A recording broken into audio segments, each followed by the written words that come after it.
good, what's good? It's your boy Wave, back with another video, and we're in the car, so you know what that means. It's Magician Rant time. And today's topic is the Svengali deck.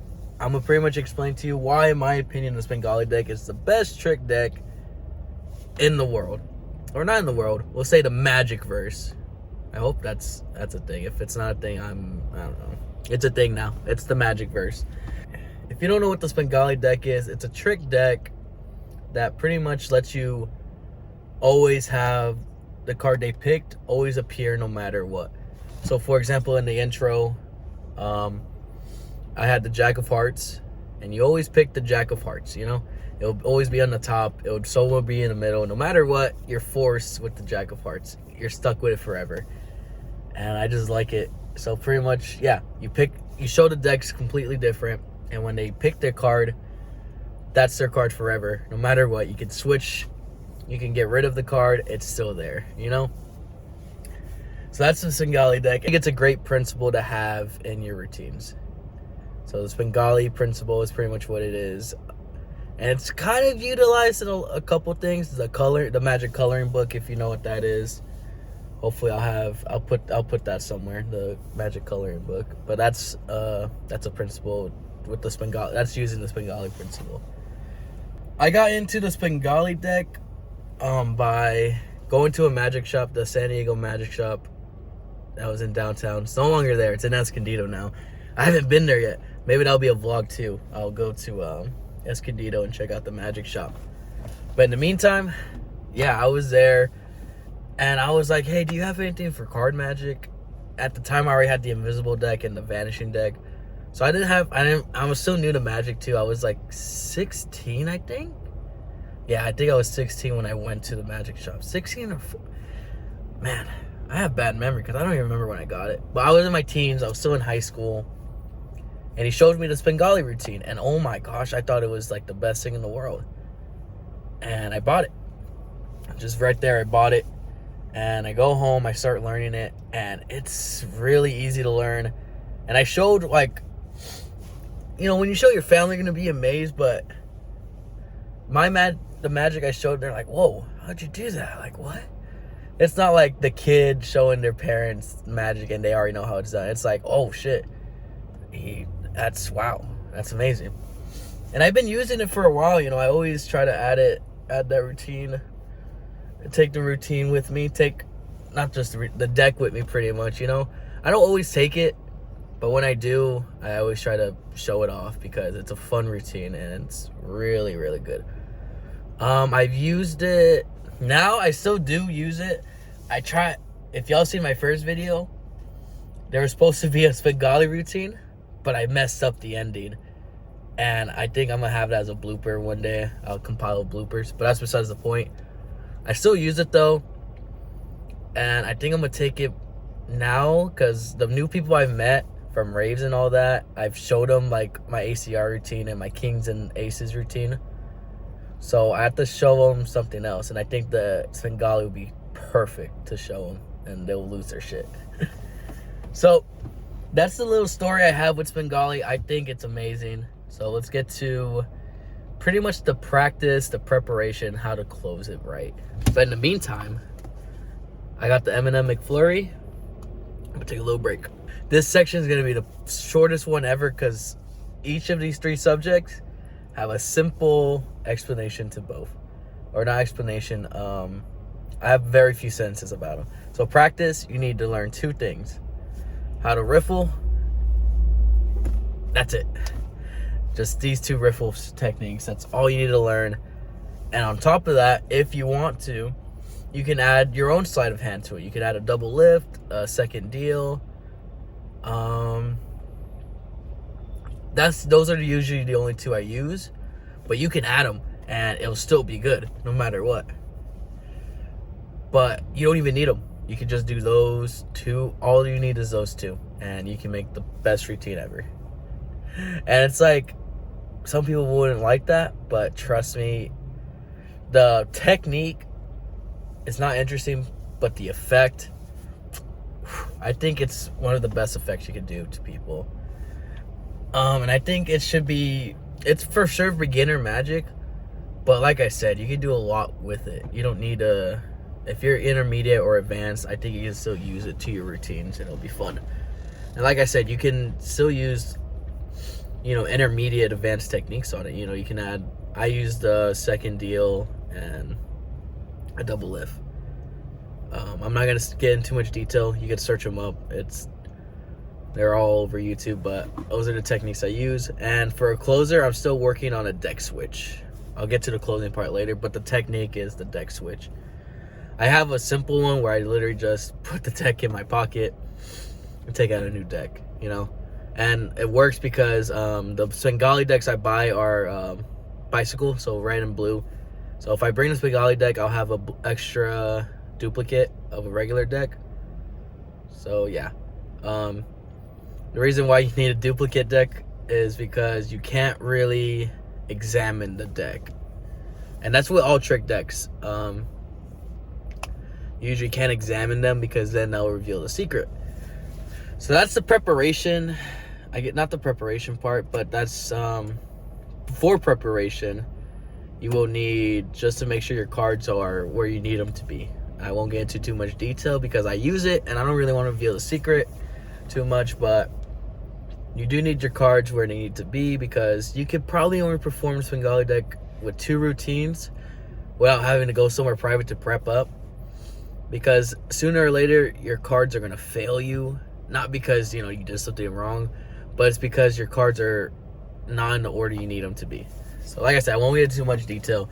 I think I've revealed enough of what it means pretty much. So yeah.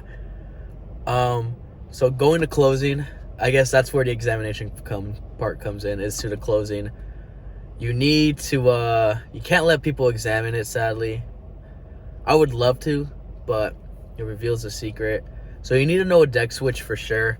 And mine's really simple right now. I do want to learn a more advanced one in the future. That's like a note in my head. But for now, it's just a simple, I kind of quickly put the deck in the box and then put it away. And they're like, oh, why'd you do... If they say, why'd you do that?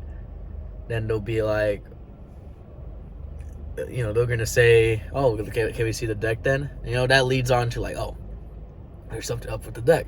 That's when you bring in the duplicate, and then they're like, oh, there's something wrong with the deck. It's just a regular deck of cards. And yeah, you can go on with that. Or sometimes simple, like, hey, I got to use the restroom, be back. And then you come back with your other deck. Or even like, hey, yeah, you could literally give different misdirection to it, nothing too big. But I do want to learn a better deck switch. I think that'll be fun to have in my repertoire. So, literally, this little section, that was it. It's preparation, easy to do. Just do something private, make sure everything's in check. Practice, I say, honestly, an hour of practice is all you need when you start.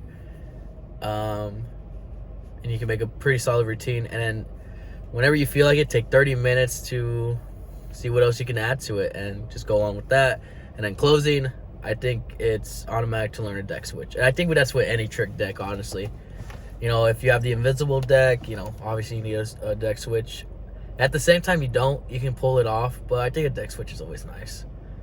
So like this, that would lead to our next subject. Since I mentioned the invisible deck, I want to talk about what is better, the invisible deck or the Svengali deck. Maybe that'll be the title, honestly. Nah, I'm going to stick with the Svengali deck is the best trick deck. I think that'll be the title. But to compare them, I will do it in one jiffy. All right, here we go. The comparison between the invisible deck and the Svengali deck. Invisible deck is very notorious. I think a lot of magicians started off using the invisible deck, and it's really good. It's pretty intermediate, but a beginner can pick it up pretty quickly too. Basically what the invisible deck is you ask the spectator to pick any card in the deck, Joker, Queen of Hearts, whatever. They say Queen of Hearts. You pull out a deck of cards, and before you usually say it, you'd be like, oh, I had a prediction of what card you're going to pick. And as you pull it out, you show that all the cards are face down except one card, and it's the card they've chosen. And you can do it as much times as you want. All you have to say is, oh, let me turn around and flip a card over.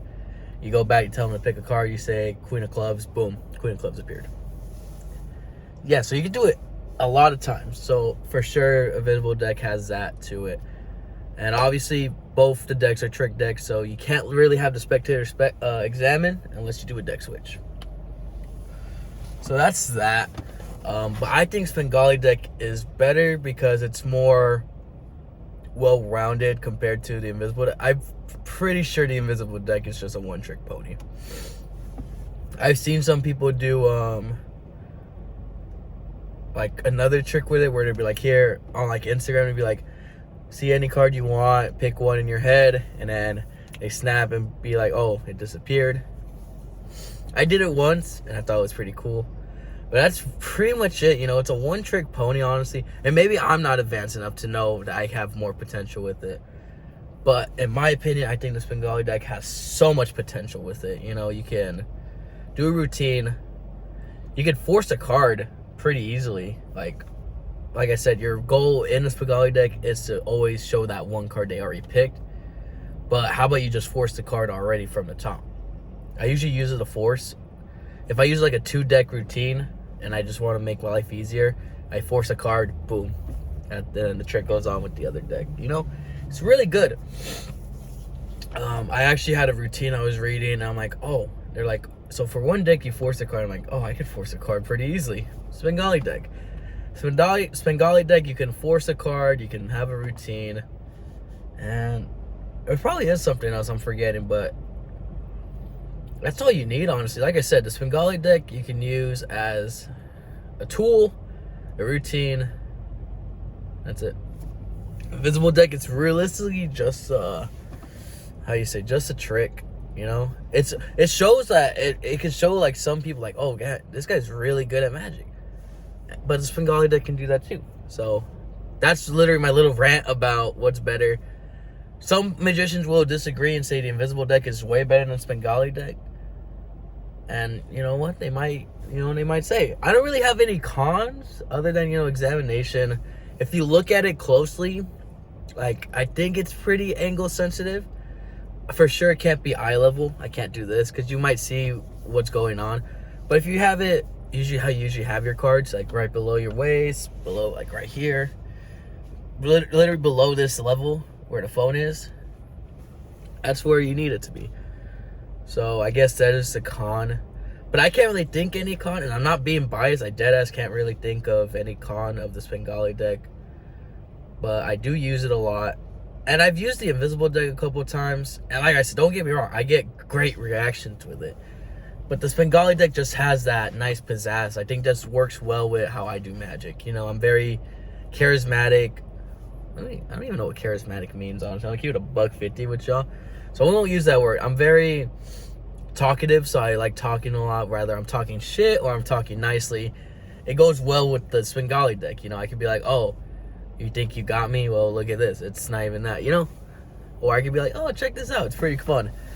So it goes well. Very, very, very well. So there's the little comparison. There wasn't much to it. I think I am being biased, but I'll stick to it no matter what, though. All right. I guess we could just close it right there. This will be the end of the video. This wasn't the video that was supposed to be uploaded on February. It was supposed to be something else. I won't reveal it yet, but it will be uploaded March. So I think I'm gonna do it after the vlog.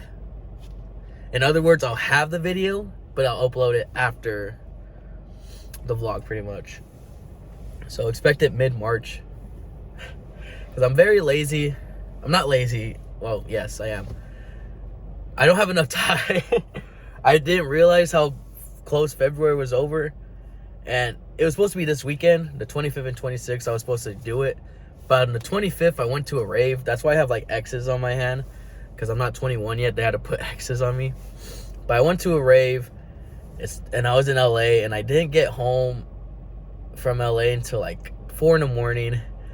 And I woke up at 2 in the afternoon, I think. I don't even remember, man. I was pretty messed up. Like, when I was driving, I was like fighting demons, bro. I swear I was picturing like people popping up out of me. And I don't know if that was, I don't know what it was. It probably was lack of sleep. Probably wasn't, though, if you get my drift. But I drove home. I was like spacing out too. Like I went to sleep for a quick second. I woke up. I was still on the road gladly. It wasn't those moments where I'm like going against the semi truck, you know?